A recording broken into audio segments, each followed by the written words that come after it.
பாரத பிரதமர் திரு நரேந்திர மோடி அவர்கள் மதுரையில் நடைபெற்ற அரசு விழாவில் ரயில்வே, நெடுஞ்சாலைகள் மற்றும் பிரசார் பாரதி அமைச்சகங்களின் பல திட்டங்களை தொடங்கி வைத்தும் அர்ப்பணித்து அடிக்கல் நாட்டினார். தமிழ்நாட்டில் மறுசீரமைக்கப்பட்ட தருமபுரி மாவட்டத்தின் மொரப்பூர், பொம்முடி உள்ளிட்ட தமிழகத்தின் 8 அம்ரித் பாரத் தெற்கு ரயில்வே நிலையங்களையும் திறந்து வைத்தார். மொரப்பூர், பொம்முடி உள்ளிட்ட 8 அம்ரித் நிலையங்களிலும் உள்ளூர் விழாக்கள் நடைபெற ஏற்பாடுகள் செய்யப்பட்டிருந்தது. இதில் பள்ளி மாணவ மாணவிகளின் கலை நிகழ்ச்சிகளும், வெற்றி பெற்ற மாணவர்களுக்கு பரிசுகளும் வழங்கப்பட்டது. இந்நிகழ்ச்சிகளில் ரயில்வே துறையின் உயர் அதிகாரிகள் பங்கேற்றனர். மாற்றத்தை ஏற்படுத்தும் அம்ரித் பாரத் நிலைய திட்டத்தின் கீழ் மொரப்பூர் ரயில் நிலையம் மற்றும் பொம்படி ரயில் நிலையம் சுமார் 29.3 கோடி மதிப்பீட்டில் மேம்படுத்தப்பட்டுள்ளது.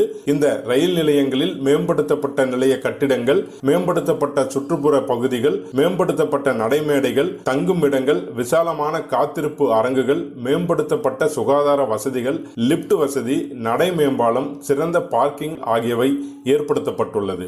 மேலும் உள்ளூர் கலாச்சாரம் மற்றும் கட்டிடக்கலை அடையாளத்தை பிரதிபலிக்கும் வகையில் இந்த நிலையங்கள் வடிவமைக்கப்பட்டுள்ளது. தென்னக ரயில்வே துறையின் கீழ் செயல்படும் மொரப்பூர் மற்றும் பொம்படி ரயில் நிலையங்கள் தருமபுரி மாவட்டத்தின் வளர்ச்சியில் பெரும் பங்காற்றி வருவது குறிப்பிடத்தக்கது.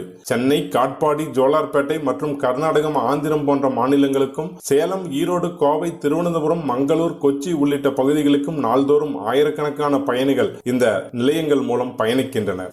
என் பேர் அறிவழகன், பொம்மிடி. பாரத பிரதமர் அவர்களால் அம்ரித் பாரத் திட்டத்தில் சுமார் 13 கோடி ரூபாய் மதிப்பீட்டில் புறநினைப்பு பண்ணாங்க. அதுக்கு பிறகு பாத்தீங்கன்னா பயணிகள் நிழற்கூடம் எல்லா பிளாட்பாரத்திலும் போட்டிருக்காங்க. பயணிகள் ஓய்வறை, தாய்மார்கள் பாலூட்டும் அறை, லிப்ட் வசதி, நிறைய வசதிகள் செஞ்சிருக்காங்க. அடுத்து கண்காணிப்பு கேமரா அமைக்கிறதா சொல்லியிருக்காங்க. இந்த பகுதியில் ஒரு 250க்கும் மேற்பட்ட கிராமங்கள் இந்த ரயில் நிலையத்தை முழுமையாக நம்பி இருக்கிறாங்க. மருத்துவ வசதிக்காக கோயம்புத்தூரும், அதே மாதிரி தொழில் ரீதியாக சென்னைக்கும் அதிகம் மக்கள் இதை பயன்படுத்துறாங்க.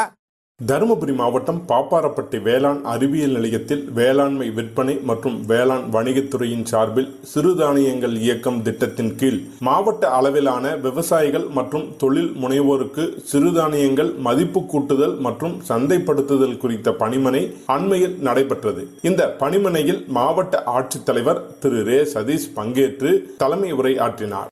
தருமபுரி அரசு மருத்துவக் கல்லூரி மருத்துவமனைக்கு மூளை சாவு அடைந்தவர்கள், சிகிச்சை அளித்தாலும் உயிர் பிழைக்க வாய்ப்பு இல்லாதவர்கள் உடல் உறுப்புகளை தானமாக வழங்குவதற்கு உறவினர்கள் ஒப்புதல் தெரிவித்து வருகின்றனர். இதயம், கண்கள், சிறுநீரகம், கல்லீரல் உள்ளிட்ட உடல் உறுப்புகளை தானமாக பெற்று பல்வேறு மருத்துவமனைகளில் உயிருக்கு போராடும் நோயாளிகளுக்கு பொருத்தப்பட்டு அவர்களுக்கு மறுவாழ்வு அளிக்கப்படுகிறது.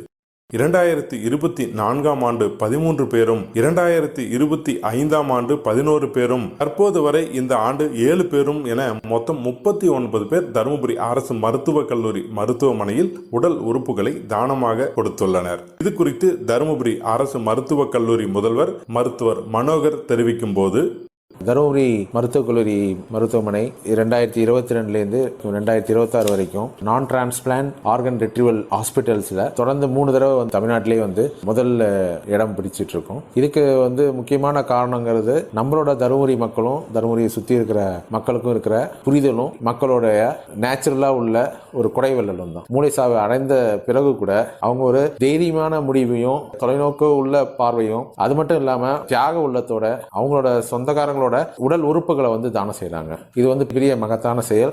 39 பேர் உடல் உறுப்புகளை தானமாக கொடுத்ததன் மூலம் 168 பேர் மாற்று உறுப்புகளை பொருத்தி பயனடைந்துள்ளனர். இந்த நிலையில் தமிழக அரசு தருமபுரி அரசு மருத்துவக் கல்லூரி மருத்துவமனையை பாராட்டி கேடயங்களை தொடர்ந்து வழங்கி வருகிறது. தருமபுரி மாவட்டத்தில் இறுதி வாக்காளர் பட்டியலை அண்மையில் மாவட்ட ஆட்சித்தலைவரும் மாவட்ட தேர்தல் அலுவலருமான திரு ரே. சதீஷ் வெளியிட்டார். அதன்படி தருமபுரி மாவட்டத்தில் உள்ள பாலக்கோடு, பென்னாகரம், தருமபுரி, பாப்பிரெட்டிப்பட்டி மற்றும் அரூர் ஆகிய 5 சட்டமன்ற தொகுதிகளில் மொத்தம் 6,24,647 ஆண் வாக்காளர்களும், 6,15,311 பெண் வாக்காளர்களும், 150 பிற வாக்காளர்களும் என மொத்தம் 12,40,108 வாக்காளர்கள் உள்ளனர்.